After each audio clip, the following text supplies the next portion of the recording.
गुरु प्यारी साध संगत जी, राधा स्वामी जी। 1 मार्च दिन रविवार को लखनऊ के मोहनलालगंज की पावन धरती पर जो रूहानी मिलन देखने को मिला, वह केवल एक सत्संग कार्यक्रम ही नहीं था।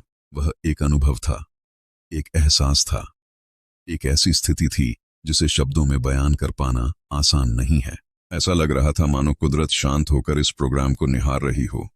हवा में एक अलग सी ठंडक थी, पर वह ठंडक शरीर को नहीं, मन को छू रही थी। वातावरण में गूंजती हुई शब्द की धुन, संगत की आंखों में प्रतीक्षा और दिलों में उमड़ता सद्गुरु प्रेम, सब कुछ मिलकर उस स्थान को किसी और ही लोक का अनुभव दे रहे थे। संगत जी, जब हम ऐसे पवित्र सत्संग में बैठते हैं तो बाहर से देखने पर लगता है कि लोग लाइनों में बैठे हैं, पंडाल सजा है, स्टेज लगा है, पर भीतर से देखने पर समझ आता है कि यह सब बाहरी दृश्य है। असली घटना तो भीतर घटती है। असली मिलन तो आत्मा और शब्द का है। जब बाबा जी महाराज और हुजूर जी स्टेज पर पधारे, उस समय शब्द की मधुर धुन वातावरण में फैल रही थी। वह धुन केवल कानों से सुनने वाली नहीं थी, वह दिल को छू रही थी। ऐसा अनुभव हो रहा था जैसे हर सुर कह रहा हो, ओ जीव, तू बाहर क्यों भटक रहा है? तेरी मंजिल तेरे अंदर है। आज का सत्संग तुलसी साहिब जी की उस अमूल्य बानी, दिल का हुजरा साफ कर जाना के आने के लिए, पर फरमाया गया। बाबा जी ने बड़े प्रेम से समझाया कि यह कोई साधारण पंक्ति नहीं है, यह पूरी साधना का सार है। दिल का हुजरा यानी हमारे मन का कमरा, जिस कमरे में मालिक को आना है, क्या वह साफ है? क्या उसमें जगह है? या वह इच्छाओं, क्रोध, लोभ, अहंकार और वासनाओं से भरा हुआ है? बाबा जी ने एक बहुत सरल उदाहरण दिया। उन्होंने कहा कि हम रोज अपने घर के बर्तन साफ करते हैं। अगर एक दिन न साफ करें तो हल्का मैल जमता है, 2 दिन न करें तो परत बढ़ जाती है, कई दिन न करें तो बदबू आने लगती है, फिर चाहे हम कितना भी पानी डालें चमक नहीं आती।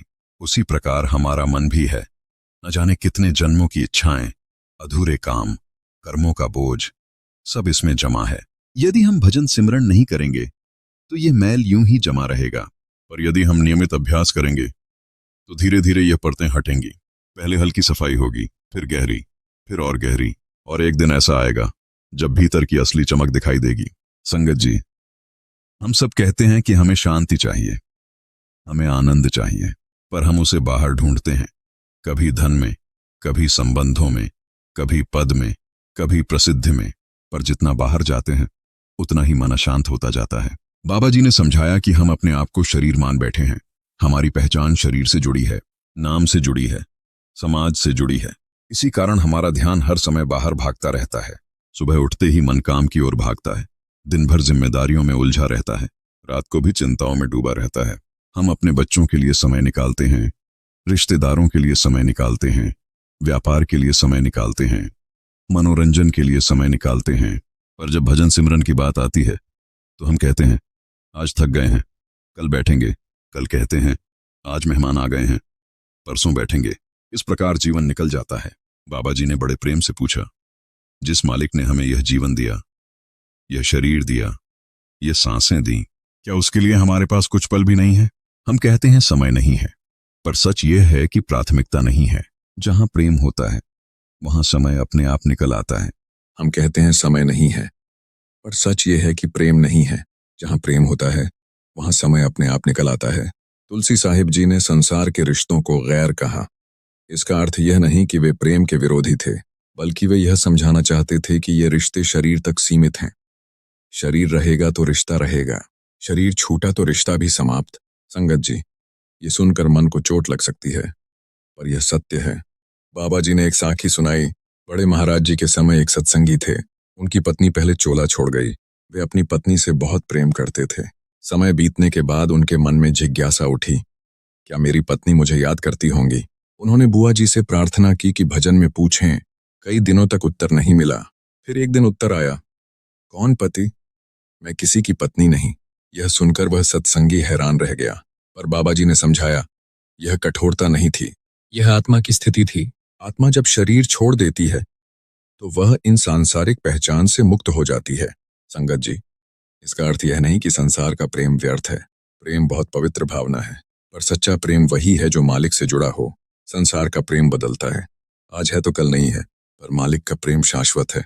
यदि हम अपने प्रेम को मालिक से जोड़ लें तो हमारे सारे संबंध भी पवित्र हो जाते हैं। बाबा जी ने आगे समझाया कि जब हम मालिक के दरबार में जाएंगे, वहां ये नहीं पूछा जाएगा कि हमने कितनी संपत्ति जोड़ी, कितनी शोहरत पाई। वहां केवल हमारे कर्म और भक्ति देखी जाएगी। कर्मों का हिसाब हमें स्वयं देना होगा। गुरु मार्ग दिखाते हैं, पर चलना हमें स्वयं पड़ता है। गुरु प्रेरणा देते हैं, पर अभ्यास हमें स्वयं करना होता है।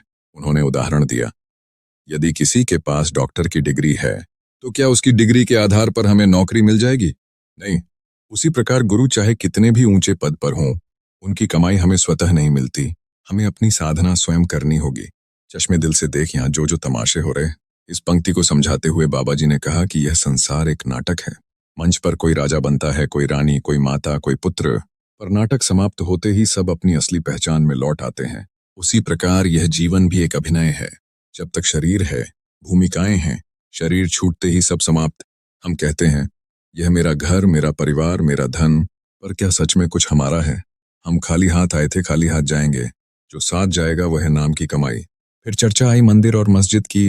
बाबा जी ने स्पष्ट किया कि असली मंदिर हमारे भीतर है। गुरुद्वारा वह द्वार है जो भीतर खुलता है। बाहरी पूजा तभी सार्थक है जब भीतर परिवर्तन हो।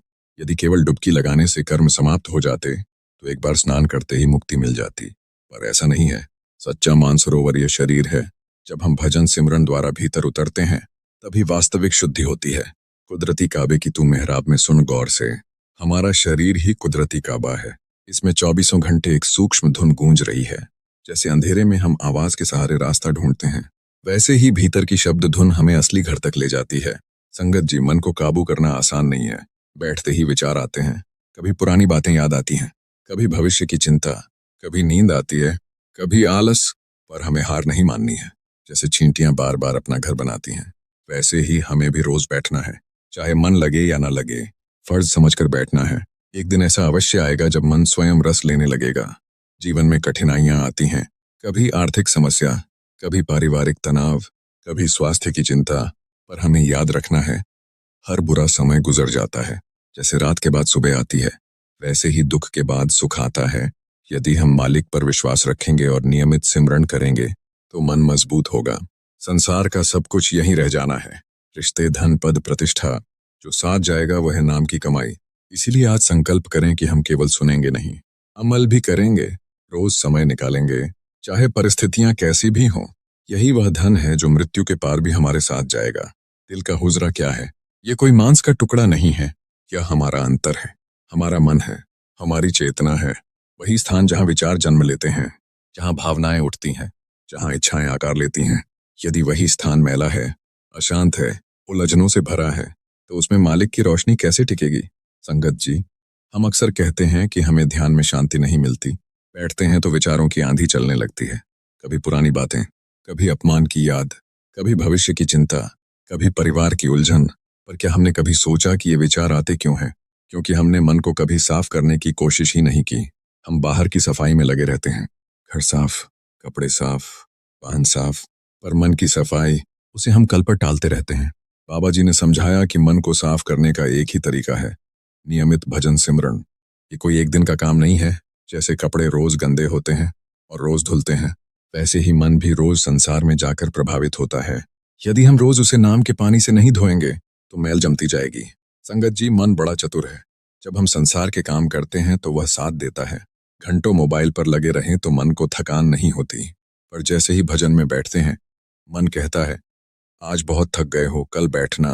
कभी कहता है, अब भी जरूरी काम है। कभी कहता है, थोड़ी देर और सो जाओ। ये मन का स्वभाव है। वह बाहर की ओर भागना चाहता है, भीतर की ओर नहीं। पर हमें समझना होगा कि यदि हमने मन को दिशा नहीं दी, तो मन हमें दिशा देगा, और मन की दिशा हमेशा बाहर की ओर है। इसलिए साधक का पहला कार्य है मन को समझाना, मन को प्रेम से बैठाना, मन को धीरे धीरे भीतर की ओर मोड़ना। संगत जी, संसार एक आकर्षण है। यहाँ हर चीज चमकती है, धन की चमक, पद की चमक, नाम की चमक, पर यह सब अस्थाई है। आज है, कल नहीं है। कितने ही लोग थे जो बहुत प्रसिद्ध थे, आज उनका नाम भी किसी को याद नहीं। कितने ही धनवान थे, आज उनकी संपत्ति किसी और के पास है। यदि हम इन अस्थाई चीजों में ही उलझे रहेंगे, तो स्थाई को कैसे पाएंगे? बाबा जी ने कहा, हम कहते हैं कि समय नहीं है, पर सच ये है कि मन नहीं है। जहां मन होता है, वहां समय अपने आप निकल आता है। यदि कोई फिल्म देखने की इच्छा हो, तो 3 घंटे निकाल लेते हैं। यदि कोई मित्र बुला ले, तो तुरंत पहुंच जाते हैं, पर जब भजन की बात आती है तो हम बहाने ढूंढ लेते हैं। यह मन की चाल है। तुलसी साहिब जी ने शेख तकी को यही समझाया था कि असली इबादत बाहर नहीं भीतर है। नमाज, पूजा, पाठ सब अच्छे हैं, पर यदि मन मालिक से जुड़ा नहीं तो सब अधूरा है। धर्म बदलने की जरूरत नहीं है, जरूरत है दिशा बदलने की, बाहर से भीतर की ओर। संगत जी, संसार के रिश्ते हमें बांधते हैं, पर मालिक का नाम हमें मुक्त करता है। इसका अर्थ यह नहीं कि हम रिश्तों से भाग जाएं। नहीं, हमें अपने कर्तव्य पूरे करने हैं, परिवार की जिम्मेदारी निभानी है, पर भीतर से आसक्ति कम करनी है। प्रेम रखो, पर मालिक को मत भूलो। जब हम कहते हैं यह मेरा है, यह मेरा परिवार है, यह मेरा धन है, तो यही मेरा हमें बांधता है। यदि हम सोचें कि सब मालिक का है, मैं केवल सेवक हूं, तो मन हल्का हो जाता है। जिम्मेदारी रहती है, पर बोझ नहीं रहता। संगत जी, जीवन एक यात्रा है, जन्म से मृत्यु तक, पर मृत्यु अंत नहीं है। आत्मा आगे बढ़ती है, वहां केवल वही साथ जाता है जो हमने भीतर कमाया है। नाम की कमाई, भक्ति की कमाई, बाकी सब यहीं छूट जाता है। एक साधक ने पूछा, बाबा जी, मन बहुत भटकता है, क्या करें? उत्तर मिला, भटकना उसका स्वभाव है, पर तुम बैठना मत छोड़ो। जैसे छोटे बच्चे को स्कूल भेजते हैं, पहले दिन रोता है, दूसरे दिन बहाना बनाता है, तीसरे दिन धीरे धीरे आदत बन जाती है। वैसे ही मन है, यदि हम नियमित बैठेंगे तो धीरे धीरे वह भी शांत होगा। संगत जी, भजन सिमरन कोई बोझ नहीं है, यह आत्मा का भोजन है। जैसे शरीर को भोजन चाहिए, वैसे ही आत्मा को नाम चाहिए। यदि आत्मा को भोजन नहीं मिलेगा तो वह कमजोर होगी, और जब आत्मा कमजोर होगी तो मन हावी होगा। इसलिए रोज समय देना जरूरी है। कभी कभी हम कहते हैं आज मन नहीं लग रहा, पर क्या हमने कभी सोचा कि मन क्यों नहीं लग रहा? क्योंकि हमने उसे कभी अभ्यास नहीं दिया। यदि हम रोज बैठेंगे, चाहे 5 मिनट, 10 मिनट, आधा घंटा, धीरे धीरे समय बढ़ेगा, और एक दिन ऐसा आएगा जब बिना बैठे चैन नहीं मिलेगा। संगत जी, कठिनाइयां जीवन का हिस्सा हैं। कभी बीमारी, कभी आर्थिक संकट, कभी संबंधों में तनाव, पर यदि भीतर नाम की कमाई होगी तो मन मजबूत रहेगा। तूफान आएगा, पर हम गिरेंगे नहीं, क्योंकि जड़ मजबूत होगी। चींटियों की साखी याद करो, वे बार बार गिरकर भी हार नहीं मानती। यही संदेश है, निरंतरता। भजन सिमरन में भी यही चाहिए। एक दिन बैठकर 10 दिन छोड़ देना लाभ नहीं देगा। रोज थोड़ा थोड़ा, पर नियमित। मालिक के घर में नाम की पहचान है। वहां जात नहीं पूछी जाएगी, धर्म नहीं पूछा जाएगा, पद नहीं पूछा जाएगा। पूछा जाएगा नाम की कमाई कितनी है, भक्ति कितनी सच्ची है। संगत जी, आज संकल्प करो कि चाहे परिस्थिति कैसी भी हो, रोज कुछ समय मालिक को देंगे। मोबाइल बंद करके, दुनिया से अलग होकर शांत बैठेंगे। शुरुआत में कठिन लगेगा, पर धीरे धीरे रस आएगा।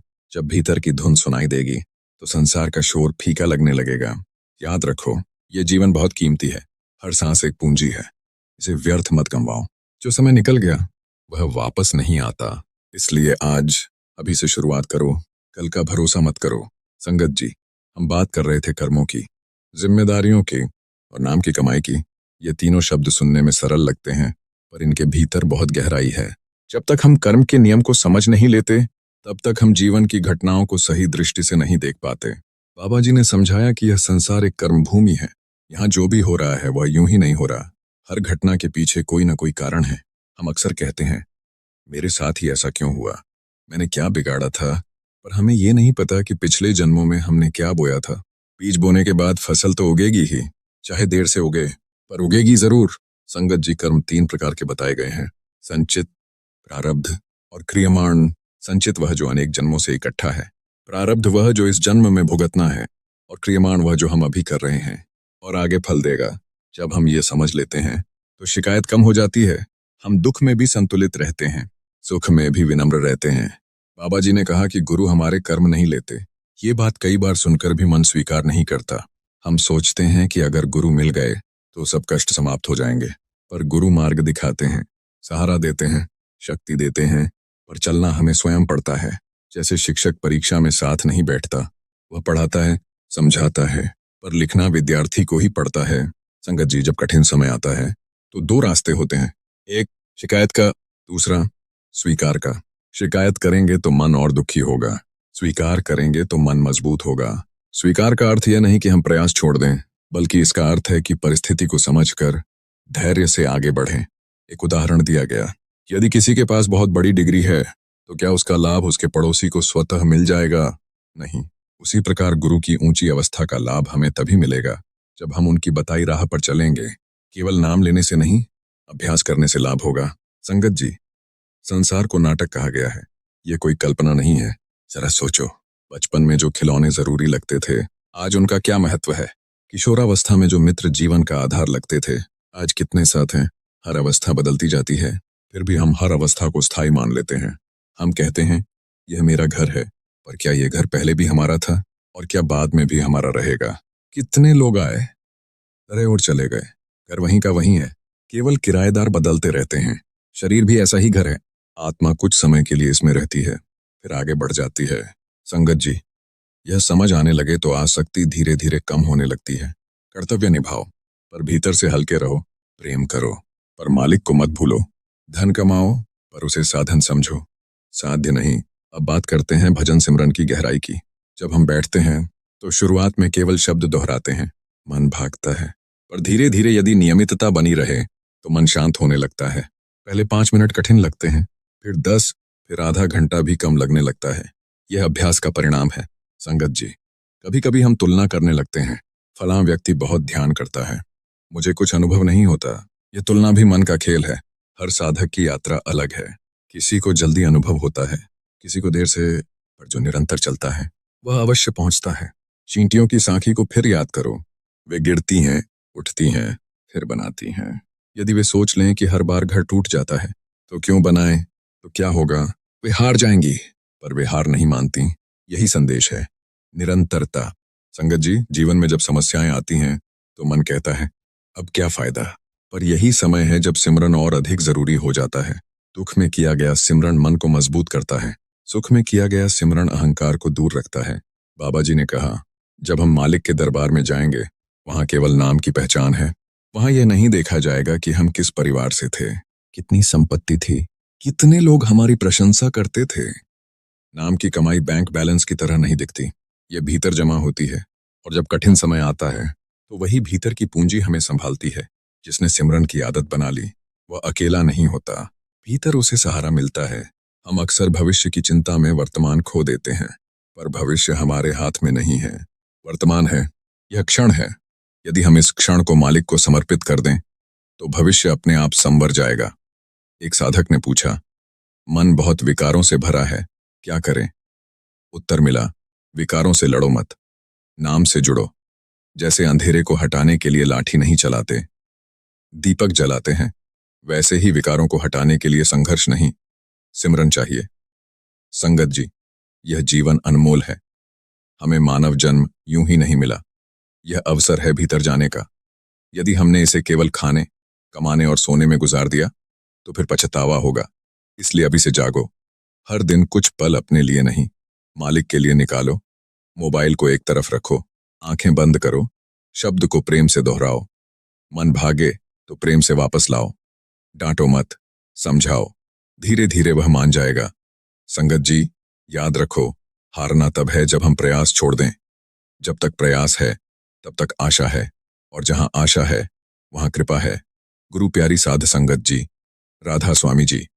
संगत जी, अब हम बात करते हैं मन की चाल और माया के प्रभाव की, क्योंकि जब तक हम मन को समझ नहीं लेते तब तक साधना का मार्ग साफ दिखाई नहीं देता। मन बहुत सूक्ष्म है, ये सामने से दुश्मन बनकर नहीं आता, ये मित्र बनकर आता है। ये कहता है, मैं तुम्हारा भला चाहता हूं, मैं तुम्हें आराम देना चाहता हूं, मैं तुम्हें सुख देना चाहता हूं। पर धीरे धीरे वही मन हमें बाहर की दौड़ में इतना उलझा देता है कि हम अपने असली उद्देश्य को भूल जाते हैं। माया क्या है? माया का अर्थ केवल धन नहीं है। माया वह सब कुछ है जो हमें मालिक से दूर ले जाए, चाहे वह धन हो, चाहे अहंकार हो, चाहे प्रशंसा की इच्छा हो, चाहे क्रोध हो, चाहे तुलना हो। जो भी चीज भीतर की शांति को छीन ले, वही माया है। संगत जी, जब हम भजन में बैठते हैं तो मन अचानक बहुत सक्रिय हो जाता है। वह पुरानी बातें याद दिलाता है। कभी किसी ने क्या कहा, कभी किसने अपमान किया, कभी भविष्य की योजना। वह चाहता है कि हम उठ जाएं, क्योंकि उसे पता है कि यदि हम नियमित बैठ गए तो उसकी पकड़ ढीली हो जाएगी। बाबा जी ने समझाया कि मन को दबाने से नहीं, दिशा देने से परिवर्तन होता है। यदि हम मन से लड़ेंगे तो वह और उग्र होगा। पर यदि हम उसे प्रेम से समझाएंगे, नियमित बैठेंगे, तो धीरे धीरे वह शांत होगा। जैसे बहता हुआ पानी बांध बनाने से रुकता है, वैसे ही मन अभ्यास से रुकता है। संगत जी, एक बात याद रखो, मन कभी संतुष्ट नहीं होता। उसे जितना दो, वह और चाहता है। यदि धन मिल जाए तो और धन चाहिए, यदि सम्मान मिल जाए तो और सम्मान चाहिए, यदि सुविधा मिल जाए तो और सुविधा चाहिए। यह चाहत का सिलसिला कभी खत्म नहीं होता। इसीलिए मन को संतुष्ट करने का प्रयास व्यर्थ है। उसे केवल दिशा दी जा सकती है। जब हम नाम से जुड़ते हैं तो मन को एक ऊंचा रस मिलता है। धीरे धीरे बाहरी रस फीके लगने लगते हैं। यह परिवर्तन एक दिन में नहीं आता, पर निरंतर अभ्यास से अवश्य आता है। संगत जी, कभी कभी हम सोचते हैं कि साधना करने से संसार के काम कैसे चलेंगे, पर सच यह है कि साधना से संसार के काम और संतुलित हो जाते हैं। जब मन शांत होता है तो निर्णय सही होते हैं। जब भीतर स्थिरता होती है तो बाहर के तूफान हमें डगमगाते नहीं। माया की सबसे बड़ी चाल है टालना। वह कहती है, अभी समय नहीं है, अभी जिम्मेदारियां हैं, अभी उम्र नहीं हुई, बाद में कर लेंगे। पर कौन जानता है कि बाद में समय मिलेगा भी या नहीं। इसीलिए जो करना है, अभी से शुरू करो। संगत जी, ये जीवन बहुत तेजी से निकल जाता है। बचपन खेल में निकल गया, जवानी कमाने में निकल गई, बुढ़ापा बीमारी में निकल जाता है, और अंत में कहते हैं समय ही नहीं मिला। इसलिए समझदारी इसी में है कि हर अवस्था में थोड़ा समय मालिक को दें। अब बात करते हैं स्थिरता की। साधना में सबसे जरूरी है नियमितता। चाहे अनुभव हो या ना हो, बैठना नहीं छोड़ना। कभी कभी मन कहेगा कुछ नहीं हो रहा, पर हमें विश्वास रखना है कि भीतर सफाई चल रही है। जैसे दवा तुरंत असर नहीं दिखाती, पर भीतर काम करती रहती है, वैसे ही सिमरन भीतर काम करता रहता है। संगत जी, माया का एक और रूप है तुलना। हम दूसरों को देखकर कहते हैं उसे इतना मिला, मुझे क्यों नहीं। यह तुलना मन में असंतोष पैदा करती है। असंतोष शांति को खत्म कर देता है। इसलिए अपने मार्ग पर ध्यान दो। जो मिला है उसके लिए कृतज्ञ रहो। बाबा जी ने कहा, स्वीकार में शक्ति है। जो परिस्थिति आई है वह कर्मों के अनुसार आई है। यदि वे उसे स्वीकार कर लें और उसमें भी सिमरण करते रहें तो कर्म हल्के हो जाते हैं। यदि हम विरोध करते रहें तो मन और उलझता है। संगत जी, कभी कभी हम सोचते हैं कि भजन सिमरन करने से चमत्कार होंगे, समस्याएं तुरंत खत्म हो जाएंगी। पर साधना का उद्देश्य समस्या हटाना नहीं, मन को मजबूत करना है। जब मन मजबूत होगा तो समस्या छोटी लगने लगेगी। एक उदाहरण समझो, यदि समुद्र में लहरें उठती हैं तो सतह पर हलचल होती है, पर गहराई में शांति रहती है। यदि हम केवल सतह पर रहेंगे तो लहरें हमें डगमगाएंगी। यदि हम गहराई में उतरेंगे तो शांति मिलेगी। भजन सिमरन हमें गहराई में ले जाता है। संगत जी, हमें अपने दिन का हिसाब देखना चाहिए। कितने घंटे हमने संसार को दिए और कितने पल मालिक को दिए। यदि हम ईमानदारी से देखेंगे तो समझ आएगा कि सुधार की जरूरत है। नाम की कमाई धीरे धीरे जमा होती है, जैसे बूंद बूंद से घड़ा भरता है। एक दिन का अभ्यास पर्याप्त नहीं है, पर रोज की बूंदें मिलकर घड़ा भर देती हैं। इसलिए निराश मत हो, चलते रहो। माया की दुनिया में आकर्षण बहुत है, पर हमें याद रखना है कि यह सब अस्थाई है। असली घर भीतर है, वहां की यात्रा अभी से शुरू करनी है। संगत जी, आज फिर से संकल्प करो। चाहे मन माने या न माने, हम रोज बैठेंगे, चाहे 5 मिनट, चाहे 15 मिनट, पर बैठेंगे जरूर। धीरे धीरे समय बढ़ेगा, मन भी बदलेगा, जीवन भी बदलेगा। याद रखो, मालिक दूर नहीं है, वह हमारे भीतर है। हमें केवल अपने मन का दरवाजा खोलना है। जब दिल का हुजरा साफ होगा तब मालिक का प्रकाश स्वयं प्रकट होगा। संगत जी, हमें अपने दिन की शुरुआत सिमरन से करनी चाहिए। सुबह का समय सबसे शांत होता है, मन अपेक्षाकृत स्थिर होता है। यदि दिन की शुरुआत नाम से होगी तो दिन भर मन संतुलित रहेगा। कभी कभी हम कहते हैं कि वातावरण नहीं मिलता, घर में शोर है, काम अधिक है, पर सच यह है कि यदि भीतर इच्छा सच्ची हो तो कोई ना कोई उपाय निकल आता है। थोड़ी देर पहले उठ सकते हैं, थोड़ी देर मोबाइल कम चला सकते हैं, थोड़ा समय निकाल सकते हैं। याद रखो, मालिक को समय देना कोई एहसान नहीं है, यह हमारा सौभाग्य है। जिसने हमें सब कुछ दिया उसके लिए कुछ पल निकालना हमारा कर्तव्य है। संगत जी, जीवन की सच्चाई यह है कि परिवर्तन निश्चित है। आज जो हमारा है कल किसी और का होगा। इसलिए बुद्धिमानी इसी में है कि हम अस्थाई को समझें और स्थायी से जुड़ें। संसार में रहकर भी भीतर से मालिक से जुड़े रहो। जब मन बार बार भटके तो निराश मत हो, उसे प्रेम से वापस लाओ। हर बार वापस लाना ही अभ्यास है, यही साधना है, यही धीरे धीरे मन को शांत करती है। आज फिर से दिल का हुजरा साफ करने की बात को याद करो। यदि कमरा भरा होगा तो मालिक कहाँ बैठेंगे? यदि मन अहंकार, ईर्ष्या, क्रोध और लालच से भरा होगा तो शांति कहाँ टिकेगी? इसलिए रोज थोड़ा थोड़ा सफाई करो, सिमरन के जल से, सेवा के भाव से, विनम्रता से। संगत जी, अंत में यही कहना है कि यह जीवन अमूल्य अवसर है, इसे व्यर्थ मत गंवाओ। नाम की कमाई करो, भजन सिमरन को नियमित बनाओ, संसार के कर्तव्य निभाओ, पर मालिक को मत भूलो। वही सच्चा सहारा है, वही असली घर है। यदि यह विचार आपके दिल को छू रहे हैं, यदि यह सत्संग आपको भजन सिमरन के लिए प्रेरित कर रहा है, तो इस वीडियो को लाइक जरूर करें, अपने प्रियजनों के साथ शेयर करें और ऐसे ही रूहानी विचार सुनने के लिए हमारे चैनल को सब्सक्राइब करना बिल्कुल ना भूलें। राधा स्वामी।